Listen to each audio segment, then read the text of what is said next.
우리가 사무엘상 17장을 보면 우리가 너무나 잘 아는 이 어린 다윗에 대한 이야기가 나옵니다.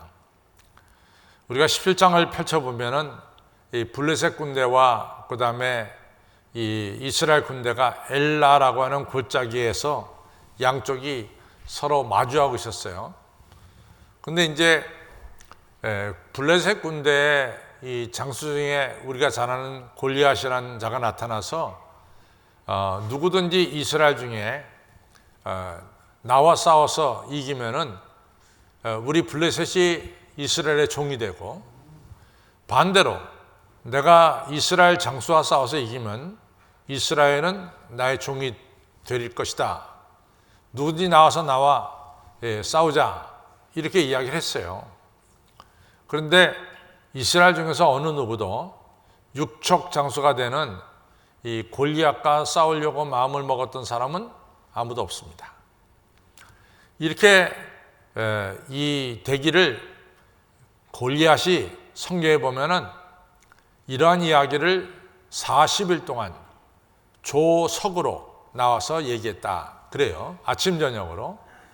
그러면서 뭐 하나님 믿는 군대가 이렇게 뭐 이 용기가 없느냐, 이게 찌질하냐, 뭐 이런 식으로 이 하나님의 군대, 야훼 하나님 믿는 이스라엘 군대를 40일 동안 조롱을 했습니다.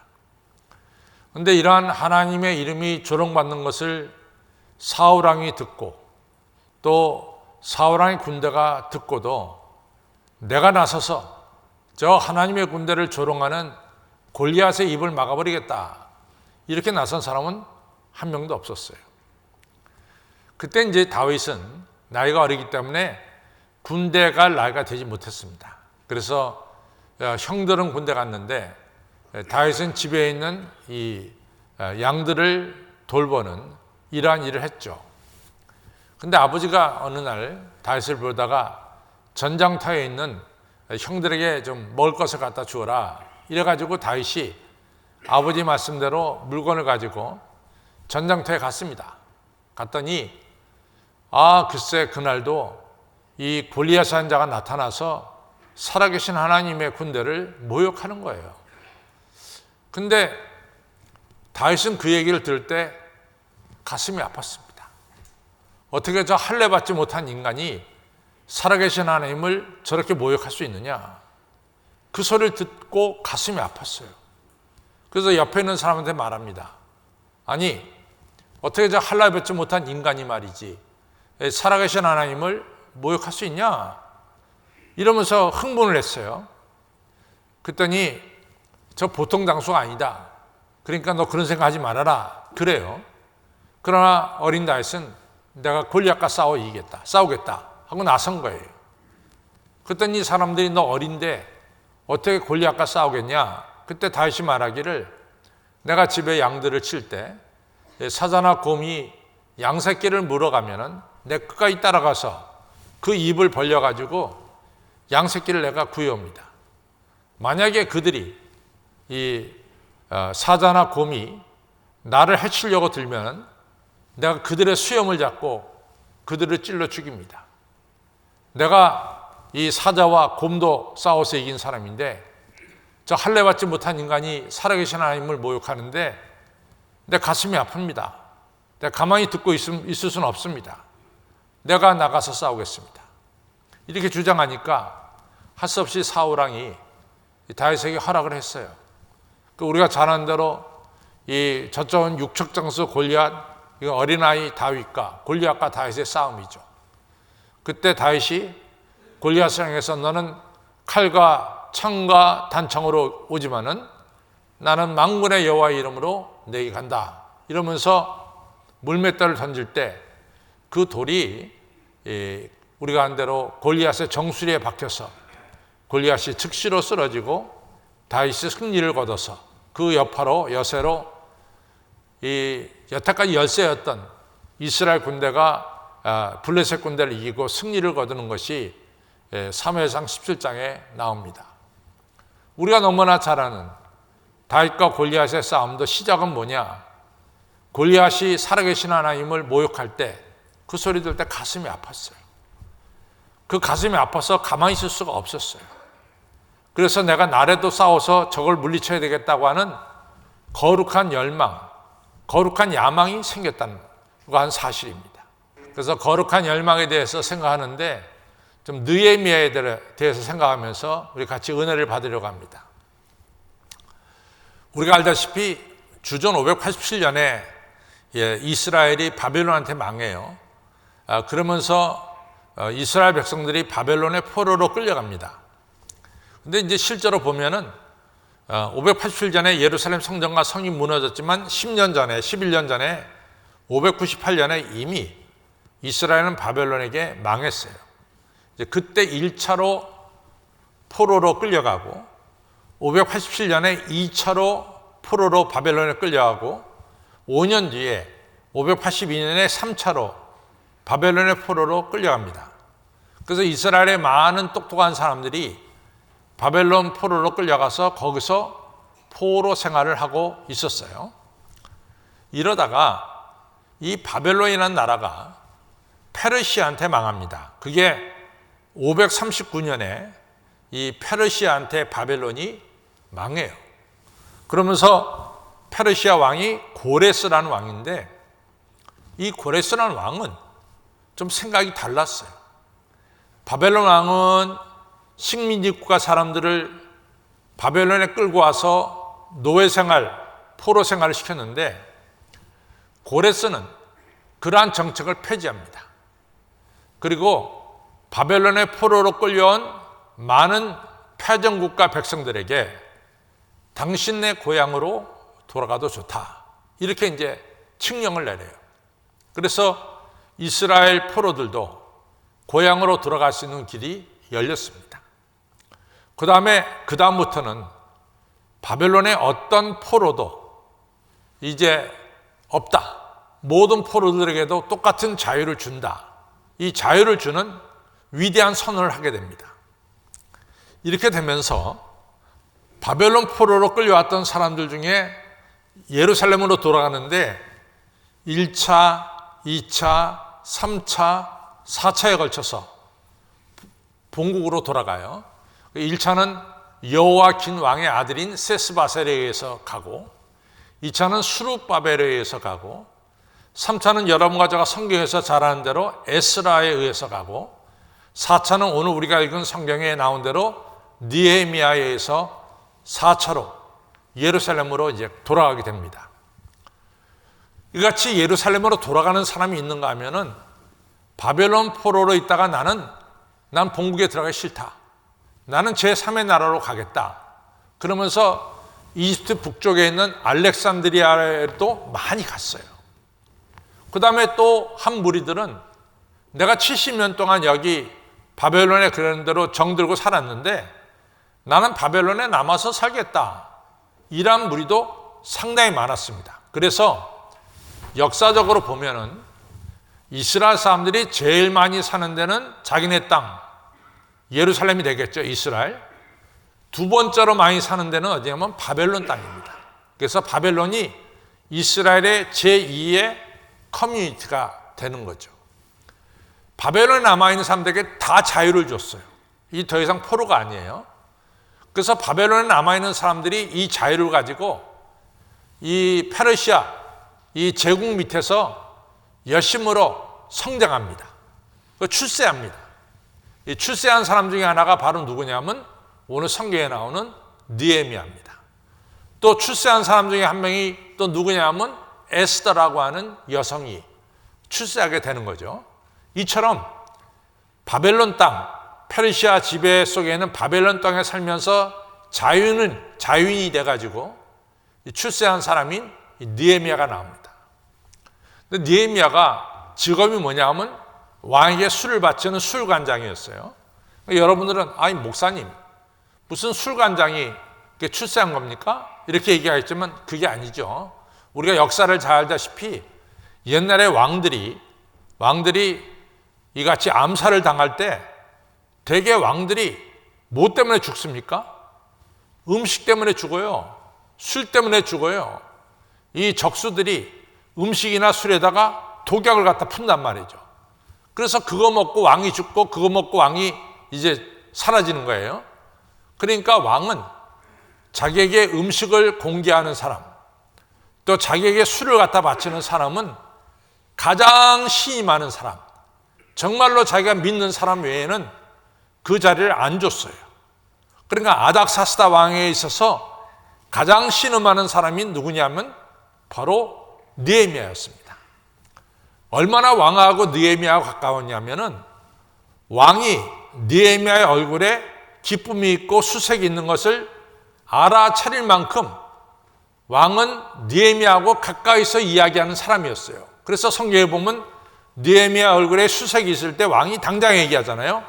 느헤미야, 당신 무슨 일이 있길래 얼굴에 수색이 있느냐? 이런 이야기를 합니다.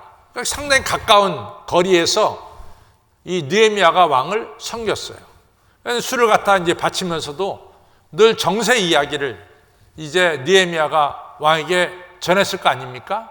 그러니까 오늘날로 치면은 이 술관장은 술만 갖다 바치는 사람이 아니라 왕에게 이런저런 이야기를 가까이서 할 수 있는 비서실장의 이 같은 자리에 있었던 사람이 바로 느헤미야입니다. 그러니까 느헤미야가 페르시아라는 대국에서 정말로 높은 자리에서 편안하게 영광 속에 지냈어요. 그런데 어느 날 자기 친구 중에 하나가 하난이라고 하는 친구가 고향인 예루살렘에 갔다 돌아와서 느헤미야에게 이런 말 합니다. 내가 고국에 갔다 왔는데 고국에 가보니까 정말 예루살렘 성이 엉망이 됐다. 성벽은 다 무너지고 성문은 다 불타버리고 예루살렘에 사는 사람들이 너무 가난하고 못 먹고 그리고 자기들끼리 싸움하고 엉망진창이 돼버렸단 말이지. 이런 고국 소식을 느헤미야에게 전합니다. 그런데 느헤미야는 높은 자리에 있었기 때문에 그래? 한쪽 귀로 듣고 한쪽 귀로 흘려버릴 수 있었어요. 느헤미야 그러지 않았어요. 그 말을 듣는 순간 너무 가슴이 아픈 거예요. 자기는 왕궁에서 편안하게 잘 지내는데 자기 동족들이 이 예루살렘에서 그렇게 못 살고 그렇게 고통당하고 예루살렘 성은 다 파괴되고 성문은 불타버렸고 이러한 이야기를 들을 때 너무 가슴이 아픈 거예요. 가슴이 아픈 거예요. 그래서 여러 날 동안 자기가 슬피 울며 금식하며 하나님께 기도했다 그랬어요. 그 마음속에 아파하는 마음이 생겼어요. 마치 후드가 어머니가 세상을 떠난 것에 대해서 아파하는 마음을 갖고 또 다윗이 저 골리앗이라고 하는 할례 받지 못한 인간이 살아계신 하나님을 모욕할 때 아파하는 마음을 가졌듯이 느헤미야도 자기 조국이 황폐됐다는 소식을 듣고 아파하는 마음을 가진 거예요. 이 아파하는 마음이 뭐로 발전하냐면은 나라도 예루살렘에 가서 예루살렘을 재건해야 되겠다라고 하는 거룩한 열망, 거룩한 야망을 품게 만들었다라고 하는 사실입니다. 아파하는 마음이 내가 비록 나이가 어리지만 내가 저 하나님 모욕하는 골리앗과 싸워야 되겠다는 거룩한 열망을 가지게 했고, 느헤미야가 이 아파하는 마음이 느헤미야로 하여금 내가 이 좋은 자리를 버리고 내가 조국에 돌아가서 조국을 재건해야 되겠다고 하는 거룩한 열망을 품게 만들었다는 사실입니다. 그러니까 중요한 것은 우리가 어떤 사실을 보면서 그냥 지나치는 것이 아니라 그것에 대해서 아파하는 마음을 갖는다는 것이 중요해요. 앤지 톰슨이라는 사람의 이야기인데, 여자인데, 앤지 톰슨이 1990년에 스탠포드 대학을 졸업했어요. 그래서 스탠포드 대학을 졸업하고 앤지 톰슨이 그 산호세, 이 실리콘밸리에 있는 그 큰 회사에 취직이 됐습니다. 근데 그때 1990년에 이 첫 번째 1년의 봉급이 얼마가 됐냐면 10만 불이 책정됐어요. 1990년에. 그러니까 1억이 넘게 책정이 된 거죠. 그래서 이제 그 회사에 나가서 일하기 전까지 한 30일 동안 시간이 있었는데 마침 그 교회에서 루마니아에 이제 선교를 가게 됐습니다. 그래서 그 선교팀에 앤지 톰슨이 조인을 했어요. 그래서 루마니아에 선교를 갔는데, 아니 루마니아의 많은 아이들이 그 하수가 막 흘러가는 하수 꾸정물 있잖아요. 그 물이 흐르는 곳에서 이 어린아이들이 지내는 거예요. 그리고 그 꾸정물에서 목욕하고 그러는 거예요. 앤지 톰슨이 여자 성도 마음속에 20대 중반인데 너무 마음이 아픈 거예요. 그걸 보고. 그래가지고 이제 걔네들을 돕기 시작합니다. 그래서 15일 동안 단기 선교가 끝났는데 앤지 톰슨 마음속에 얘네들을 두고 갈 수가 없어요. 너무 마음이 아파서. 그래서 자기는 그냥 여기서 남아서 얘네들을 돕겠다. 이래 생각해가지고 앤지 톰슨은 그냥 루마니아에 남았어요. 그리고 걔네들을 돕습니다. 그 직장 취직한 거 포기했어요. 그러면서 그 아이들을 돌보기 시작해서 큰 고아원을 세웠는데, 앤지 톰슨이 이같이 이 루마니아의 아이들, 하수구청에서 거기서 지내는 아이들을 보면 아파하는 마음을 갖게 됐고, 그 아파하는 마음이 단기 선교사가 선교사로 바뀌게 됐고, 이 고아를 돌보는 선교사가 됐고, 이 귀한 일에 그 자기가 다니는 교회를 비롯해서 자기 동료들이 1,500명이 지원하기 시작했어요. 그래서 거기다 고아원을 세운 거예요. 여러분, 우리가 그냥 사물을 보고 지나가면 안 돼요. 오늘 아침에 우리 교인 중에 한 분이, 우리가 우크라이나 의료 선교를 갔었잖아요. 그래서 우크라이나 의료 선교를 갔다 오고 나서 우크라이나 늘 생각했는데, 지금 우크라이나가 지금 러시아의 공격을 받아서 비참하니까 이분 마음속에 감동이 생긴 거야. 나라도 우크라이나를 위해서 선교해야 되겠다 해가지고 선교헌금을 일부 예배 때 바쳤어요. 이처럼 이 아파하는 마음이 우리로 하여금 거룩한 열망, 거룩한 야망을 갖게 합니다.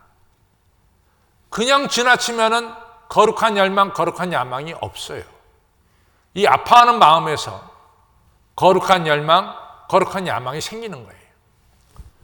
느헤미야도 이같이 조국의 이 황폐된 것을 보면서 아파하는 마음이 생겨서 조국을 다시 무너진 성읍을 세워야 되겠다는 거룩한 마음, 거룩한 열망이 생긴 거죠.